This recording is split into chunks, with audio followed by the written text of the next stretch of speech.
पेट में अपच होती, प्रेत बाधा का कारण है, सिर घूमता है, चक्कर भी आते हैं। पूर्व में कई जगहों पर दिखवा ली। पिशाचनी, इसको विद्या कहा जाता है।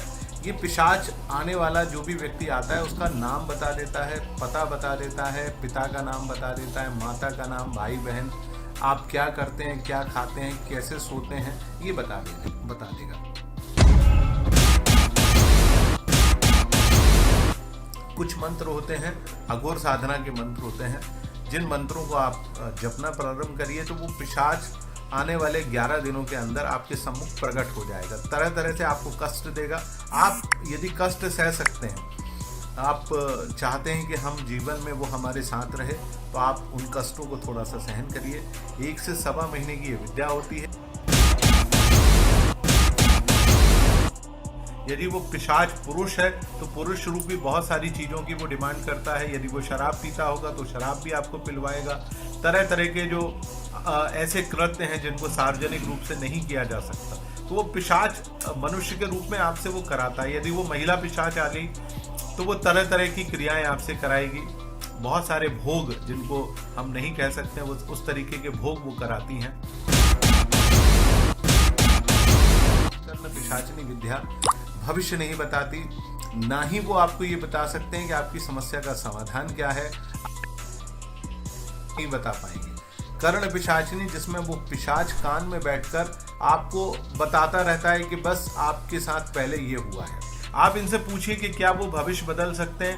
कभी नहीं। वो भविष्य बदलने के लिए आपको नारियल देंगे, सुपारी देंगे या कुछ और देंगे, या कहेंगे कि आप अमुक मंदिर के आप 5 मंगलवार या 5 शनिवार चले जाइए। इसका दुष्परिणाम ये होता है कि ना तो मनुष्य का घर सुखी हो पाता है, वैवाहिक जीवन कभी भी सुखद नहीं मिलेगा। जो भी महाराज या जिनके बारे में आप देखते हो उनका वैवाहिक जीवन सुखद नहीं है, घर परिवार सुखद नहीं है, तरह तरह की बीमारियां होती हैं। क्योंकि वो पिशाच 24 घंटे आपके साथ रहता है, तो वो आपके साथ वैसा ही व्यवहार कराता है जैसा वो स्वयं चाहता है। पिशाच, जैसे आप चाहें कि साहब हमको मथुरा का पेड़ा ला दीजिए, तो वो पिशाच मथुरा का पेड़ा ला देगा, पान ला देगा। बहुत सारे बुंदेलखंड में खास तौर से पहले जिसको हम गुनिया कहते थे, जो गुनिया पाए जाते थे, वो इस तरह की चीज़ें बहुत किया करते थे। ये बहुत आम सी पहले विद्या थी। लोगों ने इस विद्या को लगभग छोड़ सा दिया था, परंतु आज के दौर में कुछ लोगों ने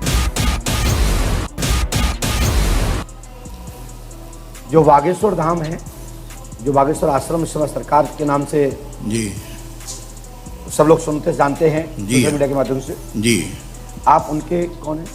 मैं उनका बड़ा पापा हूँ। बड़ा पापा, चाचा जी, सगा। आप महाराज जी? आप मेरे पुत्र हैं। महाराज जी के ऊपर तो कृपा, बागेश्वर जी महाराज जब जन्मे नहीं होंगे तब से उनके ऊपर कृपा है और आपके ऊपर है। जी है, तो रही है। इस समय महाराज जी भी पर्चा बनाते हैं, दरबार चलाते हैं, तो दोनों में फर्क क्या है? फर्क ये आप ही बताइए। आप ही बता दीजिए फर्क। तो सुन लीजिए, आप सामने सुनिए।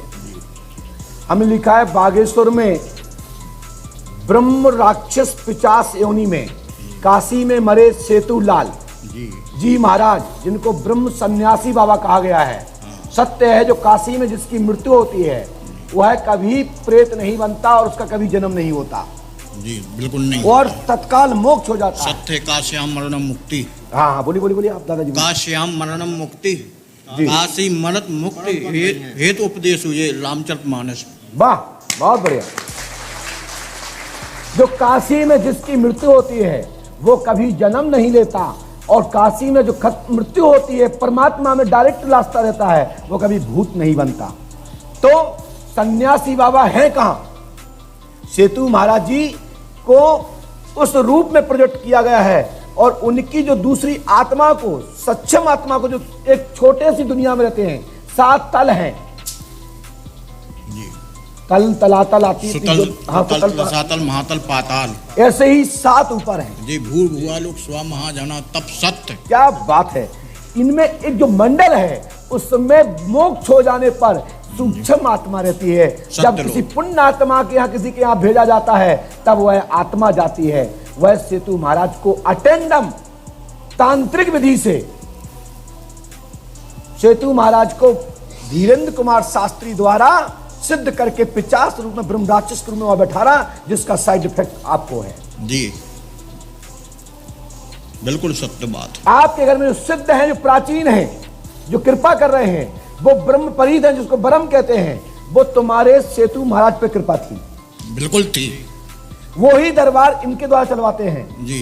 और जो दरबार चल रहा है, मैं कुछ नहीं कहूंगा, मैं इतना कहूंगा कि ये दरबार 1000% और वो दरबार नथिंग 0/0। बिल्कुल और नहीं हो तो विश्वास, तो दरबार की तो घोषणा करता हूं, बिल्कुल सत्य है आप महाराज। एक मंच गाड़ लो छतरपुर में और ये बच्चा बैठ जाए और एक तरफ वो बैठ जाए, एक पर्ची भी बना के निकाल दिखा जाए, तो पंडोखर धाम का नाम बदल देना। बिल्कुल सत्य है।